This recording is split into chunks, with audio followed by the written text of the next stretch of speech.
tiba saatnya kita akan mendengarkan firman Tuhan. Selama 4 minggu, kita sudah belajar firman Tuhan dengan tema besar, Pelangi Injil, yaitu warna kuning emas, warna hitam, warna merah, warna putih, dan warna hijau. Apakah masih ingat apa arti warna hijau? Warna hijau menggambarkan anak-anak Allah yang bertumbuh dan berbuah. Bagaimana caranya anak-anak Allah bertumbuh dan berbuah? Sebelum kita mendengarkan firman Tuhan, mari kita berdoa. Bapa di sorga, kami sangat berterima kasih karena Engkau begitu mengasihi kami. Dan Engkau menjadikan kami anak-anak-Mu di dalam Yesus Kristus yang telah mati di atas kayu salib dan bangkit di antara orang mati. Ya Tuhan, pada saat ini kami anak-anak-Mu ingin lebih lagi mengenal Engkau, ingin bertumbuh dan berbuah di dalam Tuhan Yesus setiap hari. Tuhan Yesus, saat ini tolonglah kami, supaya kami bisa sungguh-sungguh mendengarkan firman Tuhan, mengerti firman Tuhan. Tolonglah kami ya Tuhan, di dalam nama Tuhan Yesus kami berdoa. Amin. Anak-anak perjanjian, jika seorang anak lahir, pasti akan bertumbuh, bertambah besar menjadi seorang abang atau kakak. Dan sebuah pohon juga akan semakin bertumbuh dan berbuah. Demikian juga anak-anak Allah harus bertumbuh dan berbuah. Masih ingat bagaimana caranya? Kemarin kita sudah mendengar dari Tante Yanti. Mari kita coba membacakannya. Yang pertama, membaca Alkitab setiap hari. Yang kedua, berdoa senantiasa. Yang ketiga, mengakui dosa setiap hari. Yang keempat, rajin beribadah. Dan yang kelima, bersaksi.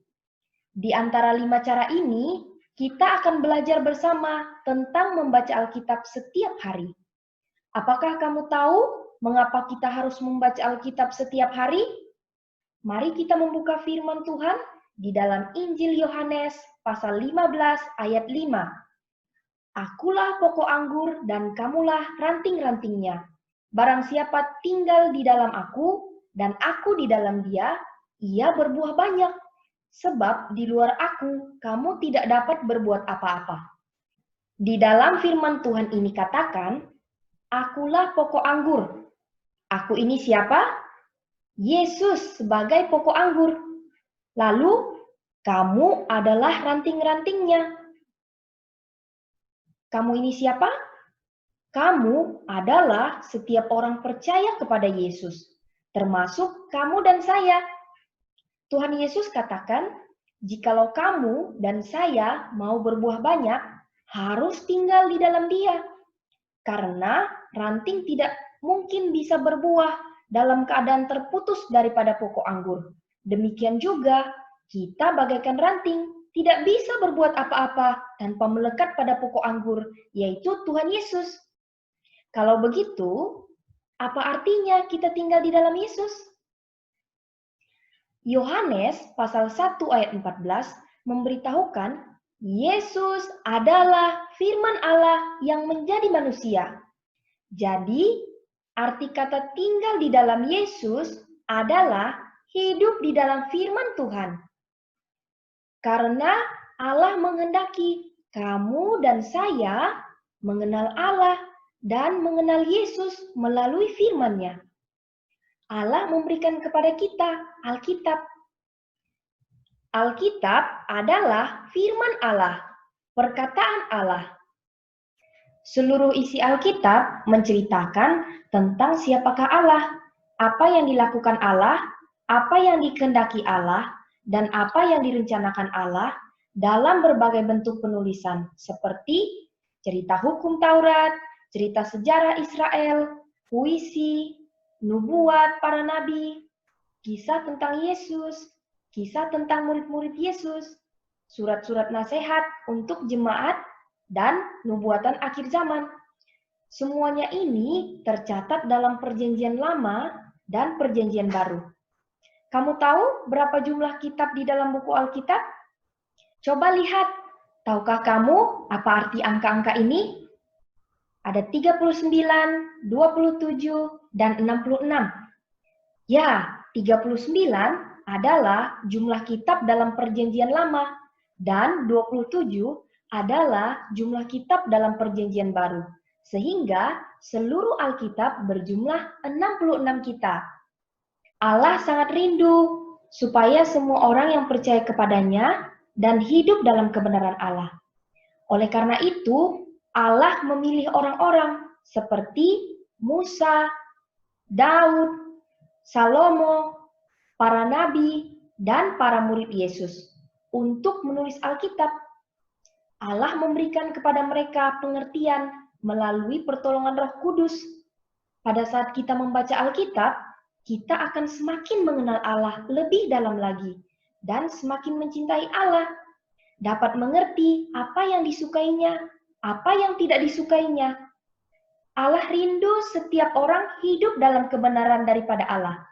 Sehingga Allah mengajar kita melalui Alkitab, yaitu firman Tuhan. Dalam 2 Timotius pasal 3 ayat 16 berbunyi, segala tulisan yang diilhamkan Allah memang bermanfaat untuk mengajar, untuk menyatakan kesalahan, untuk memperbaiki kelakuan, dan untuk mendidik orang dalam kebenaran. Oleh karena itu, kita perlu yang pertama, rajin mendengarkan firman Tuhan di sekolah minggu ataupun dalam ibadah perjanjian. Yang kedua, rajin membaca Alkitab setiap hari. Alkitabnya harus dibuka dan dibaca setiap hari. Yang ketiga, suka merenungkan firman Tuhan. Artinya, firman Tuhan yang telah dibacakan sungguh-sungguh dipikirkan, berusaha mengerti maksud firman Tuhan, dan menyimpannya dalam hati. Yang keempat, menghafal ayat firman Tuhan, supaya dimanapun kita berada, kemanapun kita pergi, kita dapat mengingat firman Tuhan dan mengatakannya. Dan yang kelima, melakukan firman Tuhan. Firman Tuhan yang kita dengarkan, yang kita bacakan, dan yang kita renungkan, dan yang kita hafalkan harus dilakukan. Oke? Yosua pasal 1 ayat 8 mengatakan, janganlah engkau lupa memperkatakan kitab Taurat ini, tetapi renungkanlah itu siang dan malam, supaya engkau bertindak hati-hati sesuai dengan segala yang tertulis di dalamnya. Sebab dengan demikian perjalananmu akan berhasil dan engkau akan beruntung.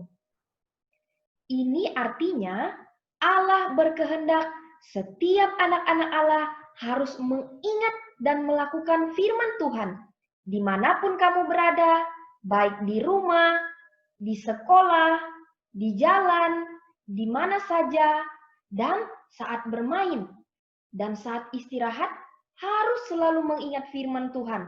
Tidak boleh melupakan firman Tuhan. Allah berjanji bahwa Allah akan memberkati anak-anak yang rajin membaca dan merenungkan firman Tuhan. Bagaimana? Apakah kamu mau hidup dalam firman Tuhan setiap hari dengan kelima cara yang sudah Tante jelaskan? Saya juga mau, ingin hidup dalam firman Tuhan setiap hari. Ayo anak-anak perjanjian, kita rajin mendengarkan firman Tuhan, membaca firman Tuhan, merenungkan firman Tuhan, menghafal ayat firman Tuhan, dan taat melakukan firman Tuhan setiap hari.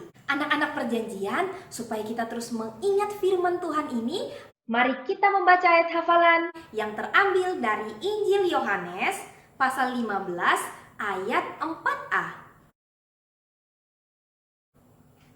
Tinggallah di dalam aku dan aku di dalam kamu. Wah, kita baca sekali lagi ya bersama-sama dalam hitungan yang ketiga. 1, 2, 3. Injil Yohanes pasal 15 ayat 4a. Tinggallah di dalam aku dan aku di dalam kamu. Ya, biar lebih semangat lagi kita baca sekali lagi firman Tuhan ini ya. 1, 2, 3. Injil Yohanes pasal 15 ayat 4a. Tinggallah di dalam aku dan aku di dalam kamu.